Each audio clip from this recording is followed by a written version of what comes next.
Bonjour, bonjour à tous et à toutes. J'espère que vous allez bien. La séance d'hier, donc extrêmement volatile, avec une ruée vers les actifs de sécurité, donc dont le billet vert, le dollar, qui a attiré les investisseurs et qui a connu une séance très haussière contre la majorité des devises. Cette ruée est due aux craintes de récession qui se formalisent, qui semblent se matérialiser. Euh, on a eu hier des nouvelles de Chine qui vont vers sans doute des nouvelles restrictions à Shanghai avec une hausse des cas de Covid. Puis aussi, ce qui inquiète les investisseurs, c'est la hausse des prix du gaz en Europe qui donc ont plombé les devises européennes et donc l'euro qui a plongé littéralement et cassé un support majeur.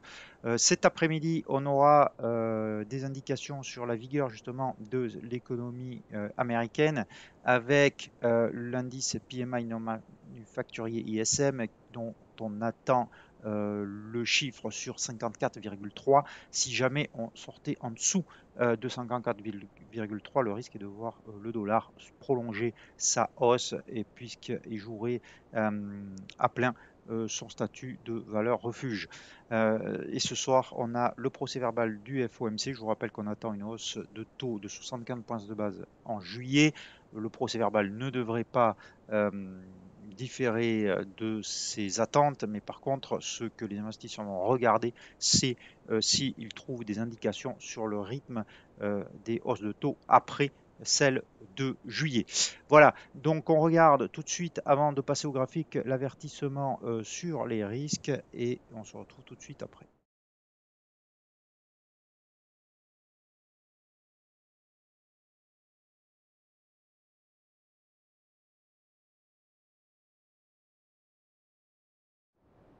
Donc vous voyez ici à l'écran l'indice dollar donc avec cette longue bougie chandelier haussier euh, qui a juste eu une petite mèche haute qui n'a aucune importance et aujourd'hui donc on poursuit sur cette lancée après une telle bougie haussière. Il est difficile de se mettre à la vente et de se mettre un obstacle par rapport à ce dynamisme du billet vert. Donc le risque maintenant, ou en tout cas la probabilité, est de voir le billet vert aller sur 110. Ça ne veut pas dire qu'on va y aller directement parce que on a quand même un RSI qui est très suracheté maintenant, même s'il y a encore un petit peu de place.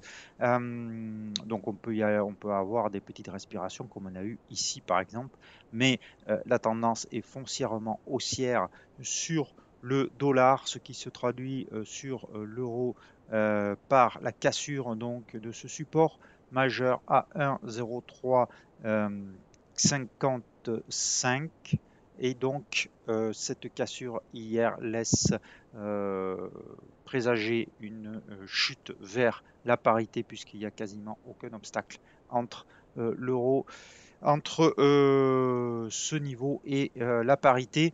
Donc, ceux qui sont short sur cette paire de devises euh, peuvent rester short, à mon avis. Bravo à eux. Euh, on a un RSI qui commence à entrer en zone de survente, mais je vous rappelle que ça ne veut pas dire, absolument pas, que l'actif qui est en zone de survente va se retourner. Bien au contraire, ça démontre la force de la tendance. Il faudrait qu'on ait, en plus il y a de la place, hein, on est juste sur un niveau de 29, il peut très bien aller beaucoup plus bas. Donc il faudrait qu'on ait un niveau plus bas et un renversement sur le RSI pour éventuellement anticiper ou voir le signe d'un rebond. Donc c'est absolument pas le cas. On va donc viser la parité sur l'euro dollar. Sur le câble, même chose. Alors le câble, on n'a pas cassé par contre, ou en tout cas on est en train de tester le précédent creux de marché complet, contrairement à l'eurodoll qui lui l'a vraiment cassé. Euh, donc, on a une zone de support entre 1,19 et 1,1930. On a une tendance qui est baissière, où il n'y a pas de souci là-dessus. L'objectif suivant est à 1,1412 techniquement et 1,15 psychologiquement. Si d'aventure on avait une clôture horaire d'ici 22 heures sous 1,19, je passerai short avec un stop au-dessus de 1,2128. Donc c'est le plus haut de la bougie d'hier et avec un objectif donc sur 1,15. Donc à surveiller comme plan de trading dans les prochaines heures. Sur les devises des antipodes, les devises à risque, l'AUD, l'OCI, lui est sur sa zone, au milieu de sa zone de résistance, au-dessus des 0,6775, qui hier, vous voyez, a contenu la baisse avec cette petite mèche basse et aujourd'hui, de la même façon, il y a apparemment des acheteurs ou des rachats de short sur ce niveau.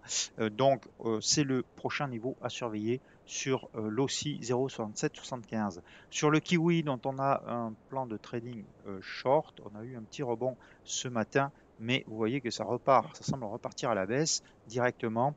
Donc l'objectif reste toujours 0,60, pas de motif de changer ce plan de trading.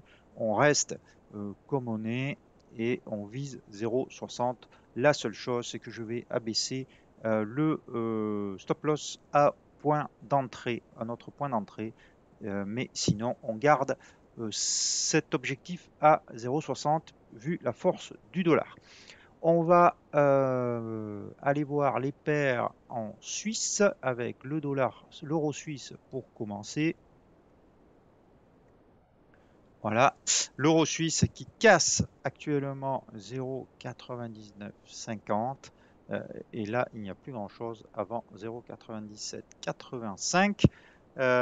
Donc, ici, si si vous voulez prendre une position short, ça peut s'entendre, même si on a quand même un récit qui rentre en zone de survente. C'est pour cela que je ne le ferai pas, mais l'objectif reste 0,9785 si jamais vous êtes déjà short euro suisse. Il n'y a pas lieu de clôturer pour l'instant, puisqu'on n'est ni sur un support et on n'a aucune indication de figure de retournement, voire d'essoufflement. Sur le dollar suisse, par contre, là, on a un rebond sur le ratio Fibonacci de 61,8. Si jamais on dépassait le retracement de 38,2 qui se situe sur 0,9730, on pourrait passer long. On n'y est pas encore, hein, on est quand même en dessous. Mais une clôture ce soir au-dessus de 0,9730 pourrait donner lieu à un achat pour revenir sur les plus hauts à 1,0064. Donc là aussi, plan de trading à surveiller ce soir à la clôture. Donc ça en fait deux hein, avec le câble. Alors le câble, c'est une clôture horaire, je vous rappelle. Sur le dollar suisse, c'est une clôture c'est une clôture journalière, quotidienne. Alors, je sais bien que sur le Forex, il n'y a pas de séance officielle, donc il n'y a pas d'heure officielle de clôture. Donc, quand je parle d'heure de clôture en quotidien, je prends l'heure de New York, de la session boursière, même si ça n'a rien d'officiel. Donc, ça correspond à 22 heures. Voilà. Mais vous pourriez très bien prendre 23 heures aussi. Hein. C'est la clôture des futurs américains. Enfin, voilà, donc c'est arbitraire pour le coup, puisque encore une fois, c'est un marché de gré à gré, il n'y a pas de séance officielle. Sur les paires en yen, le dollar yen, on n'aime pas notre trading long, on est en légère perte, donc ça, pas de problème parce que la tendance est toujours haussière, aucune indication que ça se retourne. Euh, alors les paires actuellement les plus volatiles, c'est sans doute l'euro yen qui connaît une forte correction. Euh, je n'ai pas pris cette correction parce qu'on est entre les moyennes mobiles de court terme qui sont en train de se retourner à la baisse, mais ils ne sont pas croisés encore, et la moyenne mobile de long terme qui, elle, est haussière. Donc on pourrait avoir un test des 61,8 ici de ce retracement avant de voir un rebond. C'est la même chose sur le sterling yen. Vous voyez qu'il pourrait revenir sur le bas de cette longue mèche basse ici sur 160 avant de rebondir. C'est à surveiller, mais pour l'instant, on n'a pas d'indication que le train de moyen terme est en train de se renverser. On a juste une correction de court terme, aussi profonde soit-elle, et donc pas de signal de retournement là-dessus.